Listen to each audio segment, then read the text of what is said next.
ჩემი რადიო მსმენელები არ დამიხვდა. არა, მაგრამ ყველას გამოგადგებათ. ჩვენ ხო ინსტინქტები გვამოწევს ზოგადად და მე გულები ვაქცია, რომელიც ინსტინქტები ჯობნის, ხო? ხანჯობნის და ეს ინსტინქტური სამედიას. ეს გამოვლინება არის ინსტინქტური. ტუჩზე წითელი პომადა, ან ნებისმიერი სხვა. და ნიშნავს რას? რომ ქალბატონი მზად არის განაყოფიერებისთვის. ეს ძალიან მარტივია თქვი.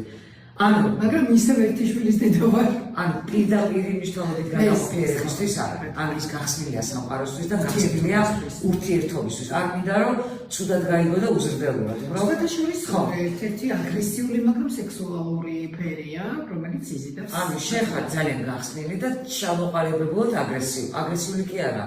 სწორხაზოვანი და მტკიცე ხასიათის ადამიანი. მაშინ შენ ხარ, რომელსაც არ უყვარს ტუჩსაცხი.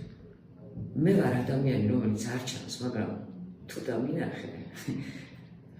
რომ ჩამოვდივარ ხოლმე მოგზაურობიდან, სადაც ძალიან ბევრს დავდივარ ფეხით, იმიტომ რომ მოგზაურობა ეს არის ფეხით. რა თქმა უნდა. სულ სხვანაირ ტონუსშია ჩემი ორგანიზმი და სულ მინდა რომ მე გავაგრძელო ხოლმე დედაქალაქშიც, მაგრამ მე ხა ჩემი ჩაცმულობის სტილიდან გამომდინარე არის. ხლებიდან ვერ ჩამოვაგდეთ. აი, ხლებიდან ჩამოვაგდეთ. აი მომიყევი როგორ მოძრავ